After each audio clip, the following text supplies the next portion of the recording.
The generator died with a cough, then silence. One dim phone flashlight shook in Ahmed's hand.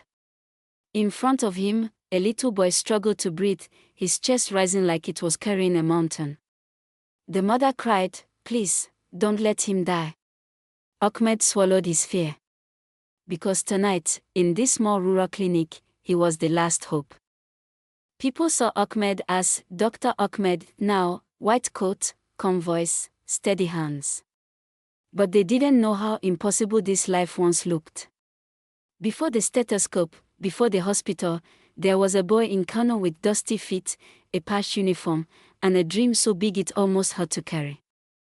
Ahmed grew up in a one-room home where the walls listened to every worry. His father fixed old radios and phones, earning little.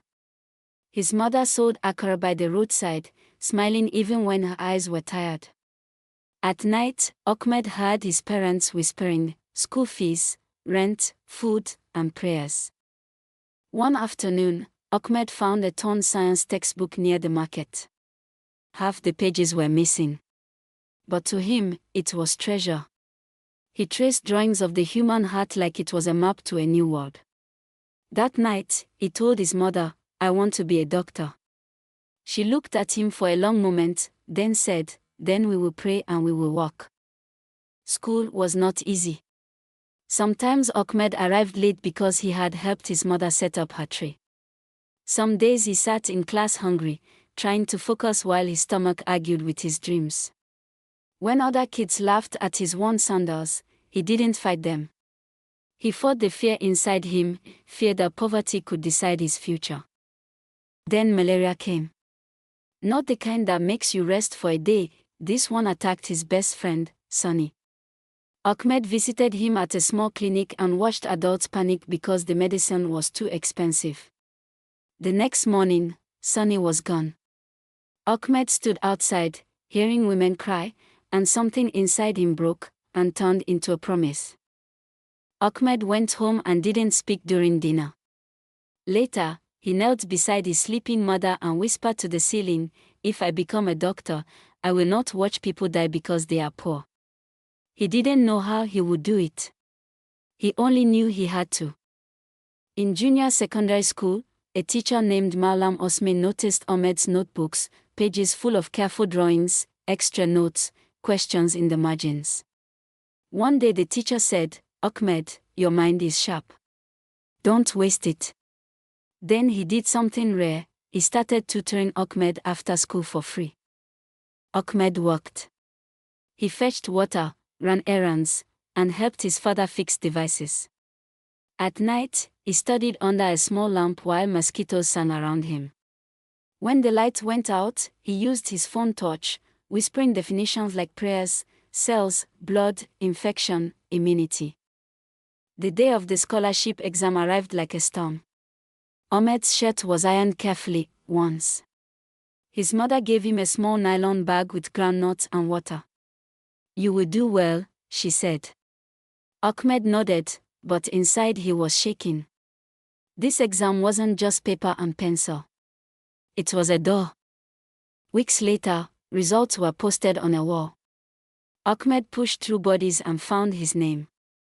For a second, he couldn't breathe. Then he read it again, slowly, like it might disappear. Scholarship, approved. He ran home, shouting. His mother held him so tight he felt her tears on his neck. Medical school was another universe. Bigger books. Harder words. Richer classmates. Ahmed felt small at first, like a visitor in a place meant for others. But he remembered Sonny. He remembered his promise. Every time he felt behind, he stayed up longer. Every time he wanted to quit, he imagined his community waiting. One semester, his father fell ill. Money vanished into hospital bills. Ahmed thought, maybe this is where my story ends. He sat outside a ward, head in his hands, listening to hospital footsteps. Then his father, weak but smiling, whispered, "Finish. Don't come this far and stop." Malam Osman called him. The teacher had not forgotten. He helped Ahmed apply for emergency support and connected him to a charity that paid part of the bills. Ahmed learned something powerful: strength is not always standing alone. Sometimes strength is accepting a hand, then using it to climb higher. The day Ahmed wore his white coat for the first time, he didn't feel like a hero. He felt like a child who had been carried by prayer, sacrifice, and strangers' kindness. He took a photo and sent it to his mother. Her reply was simple: Alhamdulillah. Internship was brutal. Long nights. Emergency cases. Losses that followed him home. But Ahmed learned to be steady even when he felt broken. He learned that medicine is not just knowledge, it is compassion under pressure. And every time he saved someone, he heard that old promise echoing: not because they are rich, because they are human. When graduation ended, many advised him, stay in the city. Build your life. But Ahmed looked back toward home, the dusty roads, the small clinic, the people who still waited too long for help. He chose the harder path. He chose to return. The first time Ahmed walked into the local clinic as Dr. Ahmed, the waiting room went quiet. An old man stared like he was seeing a miracle. A woman whispered, "That is Aisha's son." Ahmed greeted them in a gentle voice, sitting close, listening carefully, because respect is also medicine. And that night came, the one with the dead generator. The little boy's breathing was fading. Ahmed ordered oxygen, but the supply was low. He improvised, kept the airway open, guided the nurse calmly, and told the mother, "Look at me. He will not go alone. We are here." Minutes felt like hours. Then the boy's chest steadied. A small breath, then another. The mother collapsed into tears, holding Ahmed's hand like it was a lifeline. Ahmed stepped outside for air, and only then did his own hands start shaking. Behind the clinic, under a sky full of stars, Ahmed finally let the tears come. Not loud. Not dramatic. Just quiet release. He thought of Sonny.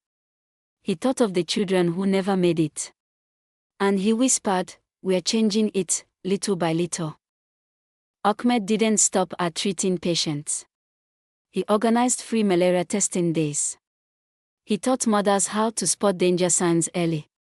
He partnered with NGOs for vaccines and solar power. Slowly, the clinic became more than a room with beds.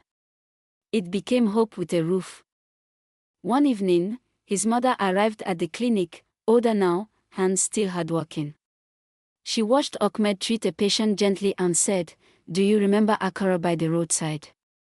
Ahmed smiled. "I remember everything." She nodded slowly. "Then you understand, nothing you suffered was wasted." Ahmed's story is not about being lucky. It is about refusing to let hardship write the final chapter. A torn textbook became a roadmap. A friend's death became a promise. A poor boy became a doctor, not to escape his home, but to heal it. And if you are watching this with a dream in your chest, remember Ahmed, start with what you have, and don't stop.